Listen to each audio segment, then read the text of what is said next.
and welcome to Hong Kong, and this is another day where I'm gonna be super tired. It's 7:40 and I'm ready to go and meet with Erik. I have 1.5 hour trip to get there by train and bus, and we're going to Morrison Hill. I saw his voice behind you. You'll die.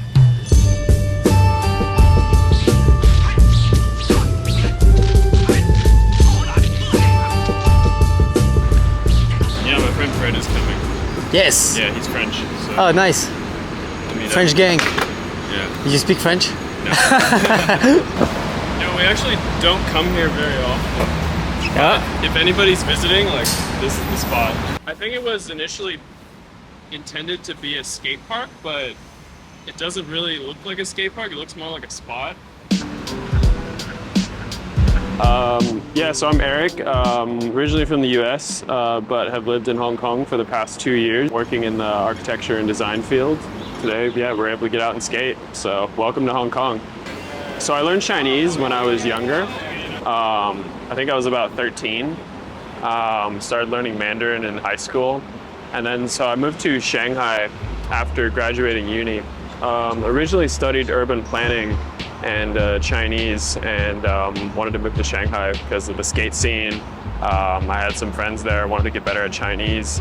I lived in Shanghai for 5 years, so there kind of came a time that it was time for a change, and also Hong Kong has a lot better access to outdoors, so here it's possible to like have a good job, skate all the time, go rock climbing, go surfing. Like, the cool thing about Hong Kong that a lot of people don't realize is you're never that far from nature and outdoors. Like, you could be in the middle of the city like right now, and I could get on a bus and in 10 minutes I'd be at the top of a mountain hiking.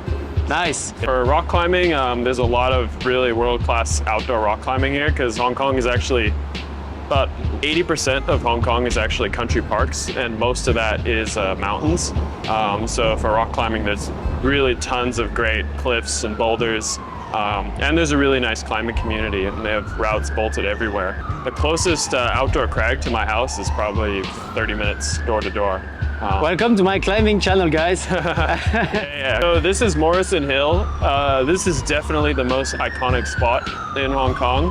I don't know the full story, but I think originally it was supposed to be like a roller skating, skateboarding kind of track to just cruise around, but it ended up being a really iconic spot, and there's not a lot of spots like it. So when you skate here, it kind of feels like a skate park, but when you film here, it looks more like a street spot.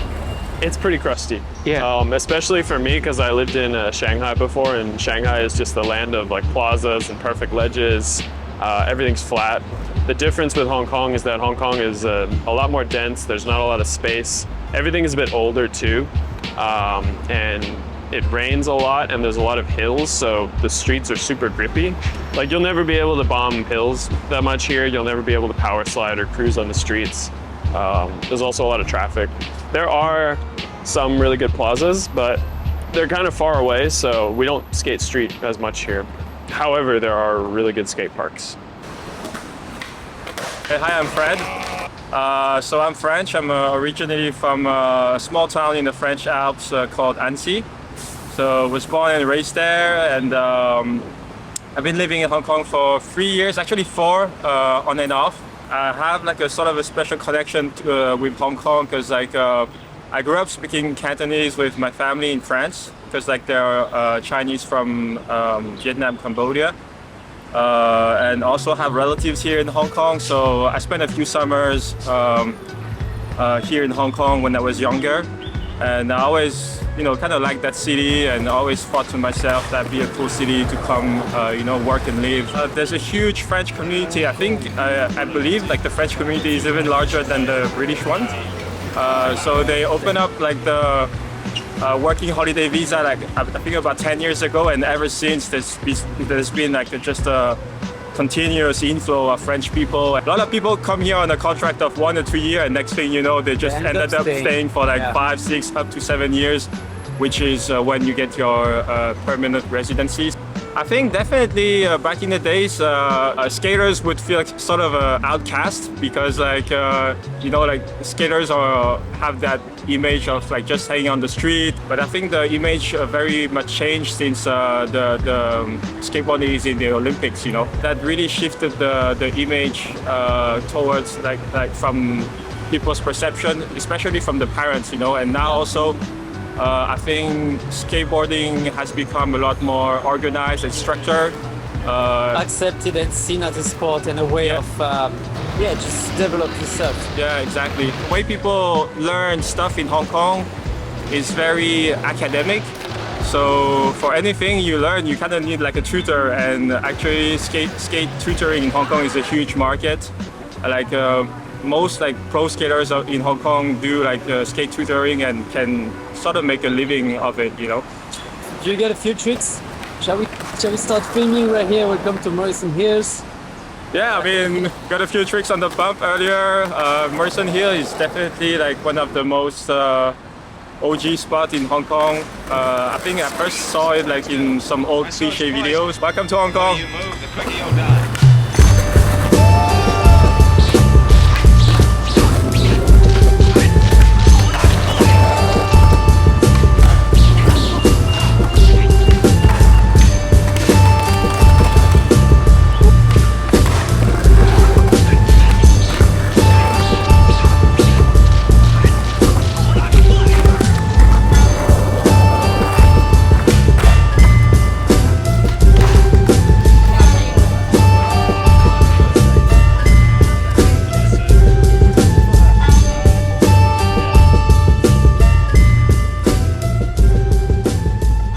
So, hello, Arthur or Arthur, Art. yeah. Yep. Arthur or Art, whatever. Nice to meet you. So it seems like we have a few things in common. So if We you do. can please We do. explain to me your background, what took you here, and what you actually do.